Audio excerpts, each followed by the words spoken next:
Il était attendu et il est là, le voici, le voilà, le Immortal Hulk Omnibus tome 2 avec sa magnifique couverture d'Alex Ross. Vous le savez, Immortal Hulk a été un phénomène lors de sa sortie, que ce soit aux États-Unis ou en France. Aux États-Unis, pendant de nombreux mois, la série qui a fait d'Ali Wing une superstar et un scénariste bankable a dominé en termes de vente Batman à plusieurs reprises tout au long de son run. Et oui, d'habitude, Hulk qui est plutôt cantonné au milieu de tableau, au ventre mou du classement, avec des ventes plutôt moyennes pour ce titre, a rivalisé en termes de vente avec Batman qui est toujours lui dans le top 10, que ce qu'il vente, qu'il neige, qu'il pleuve, Batman c'est toujours un succès. Donc le succès d'Immortal Hulk aux États-Unis, il est là. En France, ça a été un phénomène lors de sa première publication en 100%.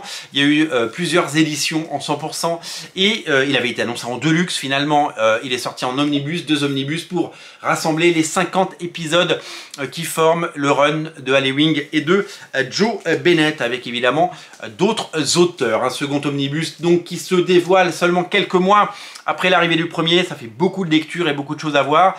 C'est un titre donc qui va rester dans une des plus prestigieuses collections pour l'éternité, et je sais que vous êtes déjà nombreux à en avoir fait l'acquisition et certainement qu'il va continuer à fonctionner. Qu'est-ce qu'on retrouve dans cet omnibus? On retrouve les épisodes 31 à 50 ainsi qu'un épisode numéro 0. Donc 50e épisode, c'est la fin d'Immortal Hulk, c'est la fin de ce run, 50 épisodes, et après il y a plein d'épisodes tie-in avec notamment Immortal She-Hulk numéro 1, il y a le King in Black Immortal Hulk numéro 1 qui est un one-shot, il y a un Hulk Time of Monster numéro 1 et Gamma Flight 1 à 5 qui est une mini-série qui était venue compléter cela. Mais l'important c'est évidemment les 50 épisodes répartis sur les 2 omnibus. C'est Ali Wing évidemment qui scénarise toute la série. La petite mini-série dont je viens de vous parler, Gamma Flight, c'est un scénariste que je connais pas ou une scénariste qui s'appelle Crystal Fraser.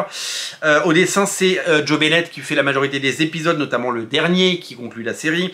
Mais on a également Javier Rodriguez, Nick Pitara, Butch Wise qui fait un épisode, Mattia De Yulis, pardon, Michael Throne, John Davis Hunt, Aaron Kuder, Alex Lynn, Adam Gorman, Rachel Scott, Juan Ferreira qui fait le one-shot Time of Monster, et Lan Medina qui fait la mini-série que je viens d'évoquer. Si vous avez aimé cette série et si elle vous a passionné, eh bien sachez que vous allez pouvoir replonger dedans et la boucler. On prédit un grand succès évidemment à cet omnibus qui, bien entendu, va venir rejoindre la collection des puristes.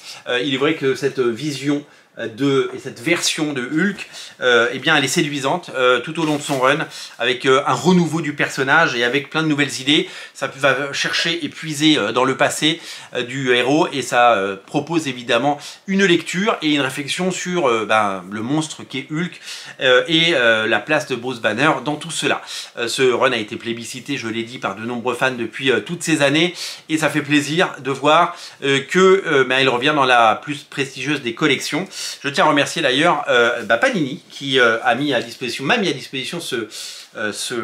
cet omnibus. Vous savez, j'ai un partenariat non rémunéré sur les omnibus, ce qui me permet de vous les présenter comme je viens de le faire. Donc il est disponible en librairie, et d'en faire un page à page. Donc on va faire un page à page bien entendu de cet omnibus, et on a déjà fait un page à page du premier. Je vous invite à aller le voir en attendant, le temps que j'ai quelques pages à page à faire dans le pipe, donc je le ferai dans les prochains jours, promis, et vous montrer avant d'acheter ce qu'il y a dans cet omnibus, parce que mettre 70, 80, 90 € dans un omnibus, c'est une forte somme, et c'est pas toujours évident de le faire. Donc du coup c'est bien de pouvoir voir les pages avant et de se faire une idée de ce qu'il y a à l'intérieur, parce qu'ils sont souvent sous blister. Il y a un petit blister pour ces bouquins. Donc merci à Panini Comics pour ce partenariat qui dure depuis maintenant de longs mois, et c'est un véritable plaisir de pouvoir le proposer et de pouvoir le présenter. Vraiment, je suis ravi de pouvoir vous accompagner dans ces lectures. Je vous rappelle que les comics et les bandes dessinées, ça coûte le même prix partout, et que pour acheter un omnibus comme ça, qui coûte je crois 70 €, celui-là si je ne me trompe pas, pour acheter un omnibus, mieux vaut l'acheter chez votre libraire. Allez chez votre libraire d'à côté, il a forcément un compte chez Hachette, il peut vous le commander. Vous pouvez prendre les 2 omnibus, vous les prenez chez lui. Ça lui fera un beau billet, si c'est 2 omnibus, ça fera 140 balles, plutôt que les prendre chez Jeff Bezos, qui est déjà milliardaire et qui en a rien à foutre des bouquins et de la littérature et de la culture et des comics.